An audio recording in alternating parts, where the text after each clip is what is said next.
Well, that's an interesting question. I think that there's an easy response that would strike us as immediately attractive, but not necessarily satisfying once scrutinized closely. And a response which is a bit more, I don't want to say long-winded, but a bit more analytical. But once we look closer at it, once we look more, intently at it, we will realize that it is the correct response, I believe. So let me try to present you the two alternatives. And of course, you'll see that those two alternatives are closely connected. So the first response is to say, well, this world is superficial. This world privileges shallow relationships, self-promotion, self-marketing, popularity contests, a culture of the ego, a culture of narcissism, right? And also, should I add, a culture of seduction. A lot of the people who do best in the world today are people who are really good at seducing others. And when I say seducing others, I don't just mean that a man seducing a woman or someone charming their way through something. It can also be in academia. It can also be it is in fact something that does take place in, so to speak, so-called intellectual circles.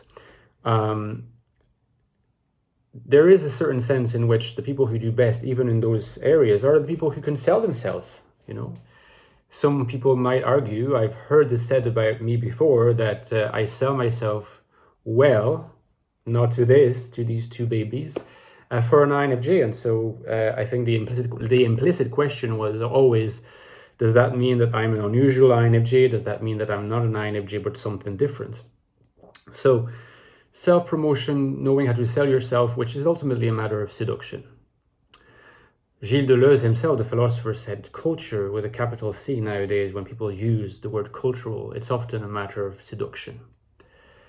The really alternative currents, the really interesting stuff, the really non-shallow stuff is invisible, it's underground. Maybe that's where INFJs are, and that's why they don't stand out. So that's the first response. It is certainly attractive, and there's certainly a strong degree of truth to that. But like I was saying, I think that what is not particularly satisfying about it is that, albeit true of INFJs, there's no real sense in which all of what I just said applies only to INFJs. There's no reason why this would not apply also to INFPs, to ENFPs, to INTPs, to INTJs, and probably many other types, ISTPs, I think about in particular. And so you see, it's in this respect that the response is not completely satisfactory. It's that, well, the word is hostile then, not just to INFJs, but what we're interested in really is to find out the way in which the world is hostile to INFJs specifically. It doesn't mean it's not hostile to other types, but there has to be a way in which it manifests as hostile to INFJs, difficult to inhabit, encouraging many INFJs to go the solipsistic route and not trust it, okay? And I think there's many ways in which we could answer this question. But I think ultimately, perhaps the most important way in which this world is hostile, it's a disenchanted world. It's a world that is no longer permeated with spirituality and meaning, right? Actions don't have meaning in themselves. They only have, means to an end. So we're in a world of means, that is to say, means to an end, rather than in a world of meanings that suffice in and of themselves.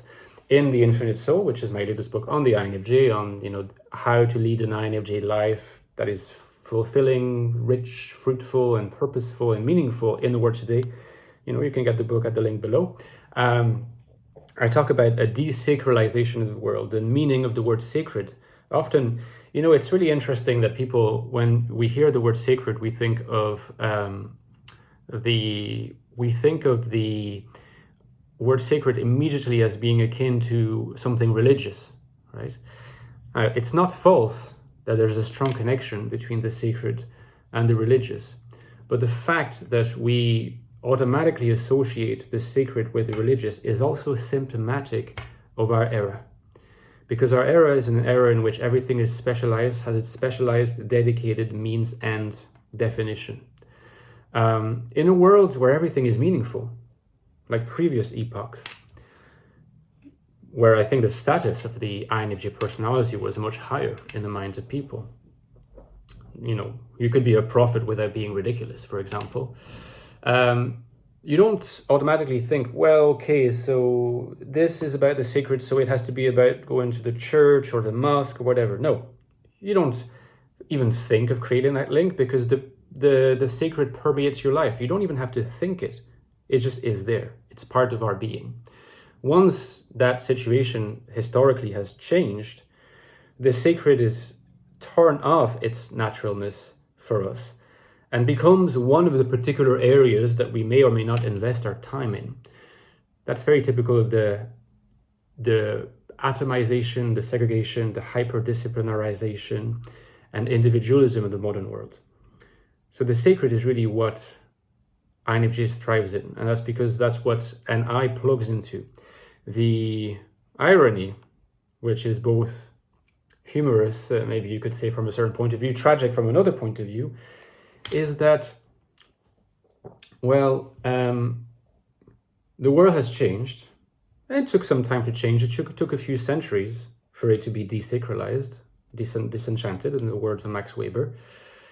But, and this is something Jung foresaw 100 years ago, our cognitive functions, for example, dominant NI, and their attendant existential attributes for INFJs, which I discuss heavily in the Ecstatic Soul, which is the prequel to the Infinite Soul, also available down below, take immeasurably longer to evolve. They don't really change nearly as quickly because they're connected to archetypes. So in a sense, the apparatus that INFJs have for coping with the world does not evolve as quickly as the world itself does. And there's this mismatch, right, this lagging effect that explains why INFJs are not at home in the world today. Because they're connected very deeply to a sense of sacredness and meaningfulness in things. They can easily find their way home in that. They can talk about it easily. They can thrive. They can talk about it. They can stand out in a certain sense without even trying to, because they are mystical beings at some level, and I promotes this. But we're in a world that doesn't really value this anymore.